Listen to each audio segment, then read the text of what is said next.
For the first, and hopefully only time on the channel, we're going to be looking through a digital copy of a book. Even though physical copies exist and are readily available, I'll explain why in a moment, but first, before watching this video, I recommend viewing the two on the previous Splatoon art books, as this is not exactly a self-contained review, but rather part 3 covering the series as a whole, so it's a good idea to watch the other parts as well if you want a full understanding of this book, as I'll mostly just be covering its unique aspects. So to date, there have been 5 Splatoon art books, but only the first 2 have received English releases, and it's got to a stage where it seems increasingly unlikely that it will ever happen for the other 3. There's speculation of company-level issues with Nintendo and their English publisher Dark Horse. I hold out hope that it will happen. Splatoon is a healthy and popular franchise, but if and when are currently dubious questions. Nevertheless, the fandom has done their best to step up and produce a complete translation, fully typeset, even the designer's handwritten notes, as well as including footnotes on the translation, a truly outstanding effort.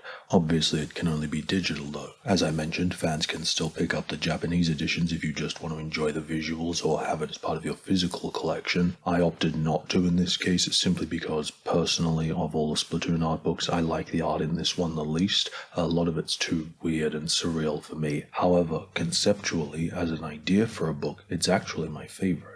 In the previous 2 videos, one of the best things I've praised about the Splatoon books is their commitment to including art that was produced after the game's release. Events, DLC, social media, that sort of stuff is usually ignored, particularly in Western art books, and I love that the first 2 Splatoon books always had little sections to include those extras. But then they had the amazing idea to crank that up to 11 and produce an entire book dedicated to that stuff, called HaikaraWalker, or in English either Inkopolis Walker or Inkopolis Illustrated. It was published in Japan in 2018, a year after The Art of Splatoon 2, and so it's basically The Art of Splatoon 2 Volume 2, with the majority of the content based around the Octo expansion DLC, as well as, like I said, various other post-release content. I believe there's also some stuff from the Splatoon 2 main game that couldn't fit in the previous book, which is great too.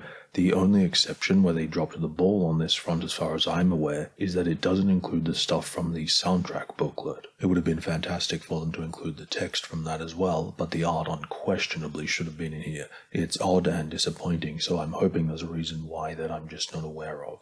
The book itself is 270 pages, so not some dinky little magazine or collector's edition booklet. It's a proper book with the same superlative effort and attention to detail as the other 2, perhaps even more so. In terms of the nature of the art and its presentation, it's pretty much what you'd expect based on the earlier 2, for better and worse. On the one hand, the layout still flip-flops between being dense and awesome, and other times too spacious, images that are too big and or gutter crossing, particularly still plaguing the book, though it does seem a little improved. There are also a handful of pieces repeated from Book 2, which isn't great, but on the other hand, it also pushes the series' best aspects even further. Specifically, layout aside, the immaculate, high-effort, creative visual and graphic design that completely captures and contributes to Splatoon's vibe and world building. In terms of the content, this book's a hybrid that mixes a traditional art book with a ton of other visual miscellany, most of which is presented as an in-world magazine. When I first saw the title and cover, I thought it was dumb because it didn't communicate this was an art book at all, but then I found out it's meant to replicate the HaikaraWalker fashion magazine that appears in-game, so that's actually pretty cool, and I appreciate that commitment to the novelty despite the risk of a less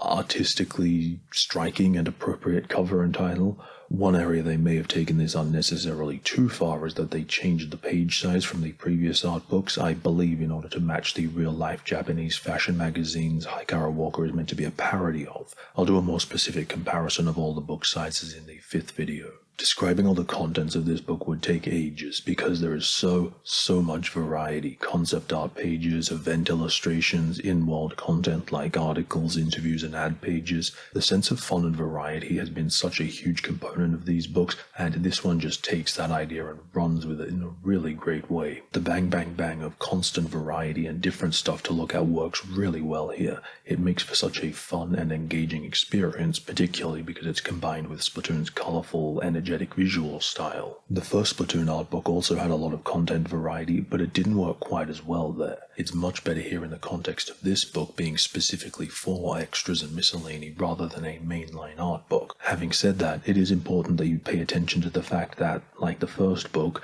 this is not a traditional art book. Though there's constant visual content, it's not all the sort of art and illustration you may want if you're just interested in an art book. Obviously, there is still tons of that, just not as much as a regular art book, because a lot of it's also just servicing the immersive magazine theme. But yeah, given that they've done their due diligence to the concept art in the main art book, I don't mind that this one plays around more. Plus, it's particularly good in a lot of cases where they've combined art book content with the magazine theme in creative ways that service both. Though when it comes to the stuff that isn't heavily art-focused and more just focusing on the idea of in-world magazine stuff when it doesn't have art to fall back on to do the heavy lifting, that's when it more clearly shows both the best and worst parts of this book.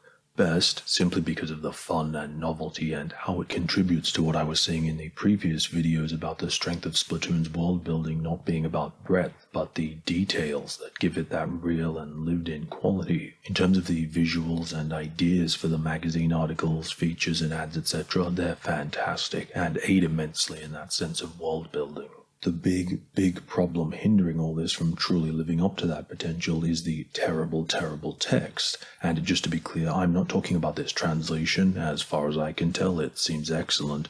I'm talking about the content of the text by the book's creators, which lackluster text has constantly been a struggle for this series, and I touched on it in the videos for the first two books, but for those it was more just a disappointment at the wasted opportunity for good text, but the text was such a minor feature that its impact on those books was negligible. Whereas with this book, the text is a much bigger feature, and therefore has now become a bigger issue.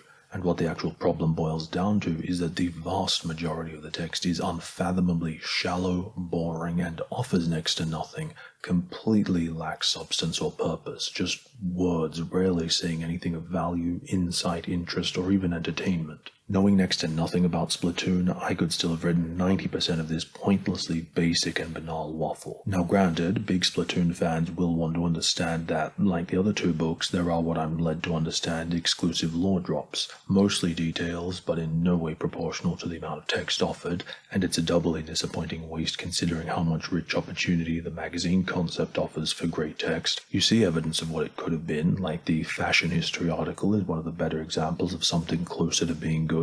Whether informative or just entertaining text, I don't care, but 95% of this is simply nothing. I do not understand how the creators could think it's anything other than insipid drivel. Now, you could say this is all a deliberate parody of the sort of vapid garbage of an actual fashion magazine, but that's not an excuse considering 1. These same problems with the text have been present in the earlier books, and more importantly 2. Producing something boring and dumb, whether intentional or not, still results in something boring and dumb. Like I said, the concepts for the articles and features are fantastic, ditto the visuals, but then the text, which in this case is of equal importance, lets that all down because it lacks the same creativity, detail, and effort seen in every other aspect of this world and book, resulting in all the magazine stuff looking great and sounding like it'd be cool, but really now just feels nothing more than a novelty that's all style, no substance. Ditto, there is a lot written in the Inkling language, which does look cool and immersive, but ultimately, again, feels like style over substance, just wasting space. There's also, thankfully, only one irksome section where they failed on all fronts. The return of like 20 pages of isolated 3D clothing, this time each with a banal description. Now, if the text is so terrible, who cares if it gets a translation?